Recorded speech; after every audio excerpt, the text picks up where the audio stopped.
All right, YouTube. Today we're gonna talk about the upcoming Lorwyn Eclipse. Should just be releasing just any day now. It is, yes, it'll be releasing basically tomorrow.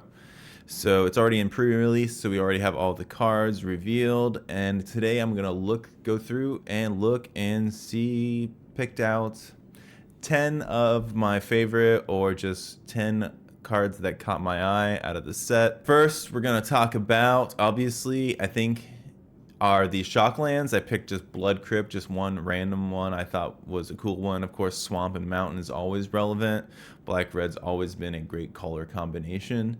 Blood Crypt, this is the borderless version, and interestingly enough, they made these cards to be double-sided, so just pick your favorite side. I guess one side is the Lorwyn side, and the other side is the Shadowmoor side. Is that how it goes? Anyway, I do think that's cool. It's always relevant to have these Shocklands. As this land enters, you may pay 2 life. If you don't, it enters tapped.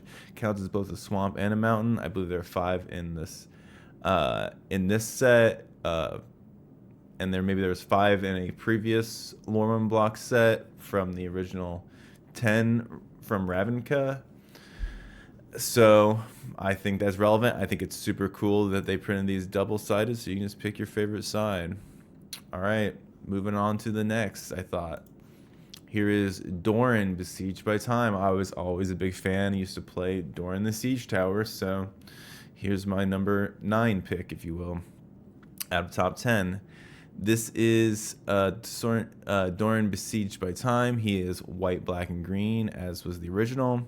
It says each creature spell you cast with toughness greater than its power costs 1 less to cast. That's a good start. Whenever a creature you control attacks or blocks, it gets +X/+X until end of turn, where X is the difference between its power and toughness. So whenever Doran here attacks or blocks, he is getting +5/+5 to be a 5/10. Pretty cool, and he buffs up your other characters and creatures when you want to do damage with them too. I think it's a great combo card, possibly. This one is only $3.45 mint right now on the pre-order.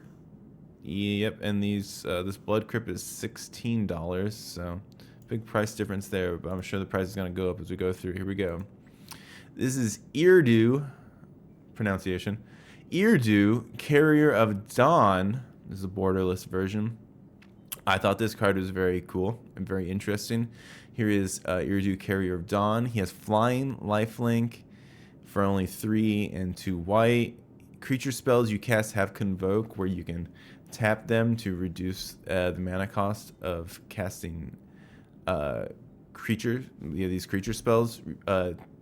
Creatures produce mana of the color that they are. And at the beginning of your first main phase, you may play black. If you do, you can transform it. So it has a double-sided card. So on this side is Carrier of Dawn, and on the opposite side, it's Carrier of Twilight. So I believe he's carrying like a sun here and carrying the moon here. Very cool. He's some sort of elemental god, which is like a cool creature type. Also flying and lifelink. Each other non-token creature you control has persist. So when they go to the graveyard, die, and then they come back, they'll be brought back with a -1 counter, I believe. I think this is just a cool card. I like that it was an elemental god. It had double-sided. The art's cool. Flying and lifelink. 5/5. I think it's a solid pick. All right, that is my number 8 pick. All right, let's move on to number 7. Mirror Form. This is the showcase version. I don't know, kind of like this Grinch-looking guy. You know, maybe not. But anyway, Mirror Form. Each non-land permanent you control becomes a copy of target non-aura permanent. So each non-land permanent you control becomes a copy of target non-aura permanent. I don't know what the combo with this card is, but there will be a combo with this card, so that's why I chose it. I just think it has a lot of capacity for comboing off and doing all kinds of silliness. It does cost 6, but it is an instant $9 card. Not bad. How much was Irdu? Irdu, there we go. almost $23. So moving up in price a little bit. I just thought this card was had a lot of combo potential. Moving on. Here we go. Next, Bitter Bloom Bearer. This is a showcase version at $47. Bling bling. Okay, I like the art of it. Part of the reason I picked this one. Here we go. So it's cost 2 black. It's got Flash of Flying. Don't see that on a black card too often. At the beginning of your upkeep, you lose 1 life and create a 1/1 blue and black fairy creature token with flying. I think that's super cool. I think that's handy. You know, you cast it at the end of your opponent's turn. At the beginning of your upkeep, you're creating another 1/1 blue-black fairy creature token. I just think, you know, the art with this was, I think, was pretty cool. This stylistic sort of thing, and you know, black giving flash, flying, and creating tokens. Not bad at all. $47. Okay, moving on to the next one. Hexing Squelcher. Very cool. I like the idea of giving a goblin sorcerer, so I think goblins can always be better, right? Ever since you know, even the old days, Goblin Grenade, never forget onslaught block goblins either. You know, never forget black goblins, right? Okay, here we go. This guy is Hexing Squelcher, 1 and red goblin sorcerer. This spell can't be countered. Ward, pay 2 life, so you can just pay 2 life every time somebody's trying to target or counter. This spell can't be countered, and spells you control can't be countered anyway. Other creatures you control, other creatures, even non-goblins, have ward, pay 2 life. All right, I think this is good for the goblins. I think overall, that's why I picked this card, because it's going to be good for all goblins till the end of time, probably. I mean, anti-blue can't be countered. Spells you control can't be countered. It's like an anti-blue card. That's what I like to hear. $37. I could see it. Moving on. That was 10, 9, 8, 7, 6, 5. That was number 5. All right, moving into the top 4. This card had awesome art. It's kind of why I picked it. Bloodline Bidding. Convoke is cost 8. 2 black and 6. Sorcery. Convoke. Choose a creature type. Return all creature cards of the chosen type from your graveyard to the battlefield. I mean, who doesn't like a good reanimator card? You know, that's why I picked this. The art was awesome. It's got Convoke, so you can get the cost down. And you can choose a creature type and return all creatures of the chosen type from your graveyard to the battlefield. I mean, that's another combo opportunity, right? I don't know what you're going to run it in, but it's black. I don't know. Will they ever make zombies good again? You tell me. I know they were trying to do vampires for a while. So, I mean, choose a creature type, return all creatures of the chosen type from the graveyard to the battlefield. I know there's a way to exploit this, so that's why I chose it. All right, moving into number 3. This is where it starts to get interesting. Here we have Moonshadow. Now this, I picked this because of the art, mostly. It's also a very cool card type. I'm sure it's very exploitable as well. Moonshadow, it's got this sort of elemental, sort of like many-legged lizard lady type, you know, black. Okay, it's a 1-drop black. It's 7. What's the cost? A 7/7 for 1 black. What's the catch? It's got Menace.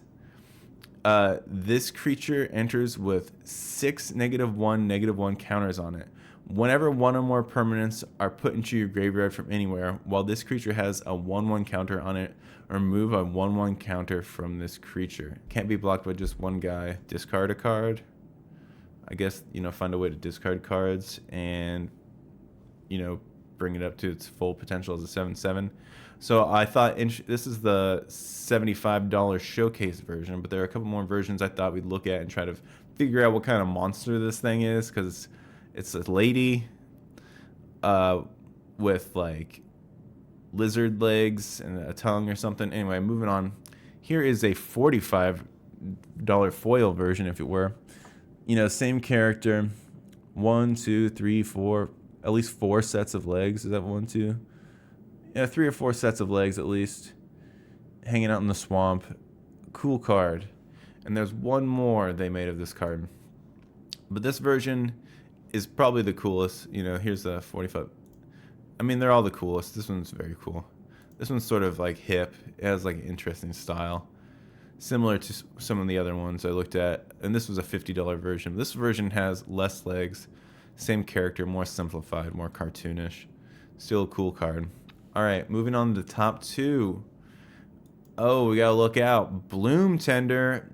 This card could be number 1 just because it's going to be the most expensive card in the set, I think, at over $600. What? The showcase version. Bloom Tender. Bloom Tender is a classic card from, was it Eventide? Am I guessing that right? Yeah, an Elf Druid for green and 1. Bloom Tender. Vivid. For each color among permanents you control, add 1 mana of that color. There you go. So it lets you add a bunch of mana. It's a mana fixing card. Always going to be relevant elves. Always going to be relevant in green. Very cool card. Very cool art. It's got this elf with horns. You know, I think it's a great art. This sort of Fracture Hollow or whatever. High dollar card. All right, coming in at number 1. Could have been number 2, but I put it in number 1 because it's the most memed on. Here we go. High Perfect Morcant, if you didn't guess it. This is a sensation all over Twitter and social media, so I picked it here. High Perfect Morcant. Here's the extended art version.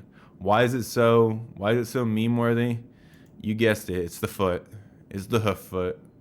They're the everybody's favorite elf lady with a hoof foot is apparently what this character is all about. This is only a $12 card. Better be saving up for this one. But it's not also, it's also a very, I think it's a strong card. Anyway, it costs black, green, and 2. Remember Llanowar Undead? Is that the name of that card? Legendary creature, Elf Noble. Whenever High Perfect Morcant or another elf you control enters, each opponent blights 1. That's where they have to put a -1 counter on one of their creatures. Tap 3 untapped elves you control proliferate, which means you can put extra counters on anything that has a counter on it. So anything that they had a blight, now you're going to add another -1 counter, activate as a sorcery. Tap 3 untapped elves you control. High Perfect Morcant or another elf you control enters, they're blighting 1. Pretty good, strong in elves. Black-green, I like it. I think overall this Lorwyn Eclipsed set is probably way more interesting than this Spider-Man set or this Avatar set. I don't really follow Avatar. I'm sure people like Avatar. But I do believe the Spider-Man set was not that exciting. They do have the upcoming Turtles set. I thought some of those cards looked hilarious in the Turtles set, but it might still be a flop. Anyway, this Lorwyn Eclipsed set is hype. It's cool. I picked plenty of cards I thought were very cool and I'd like to have myself.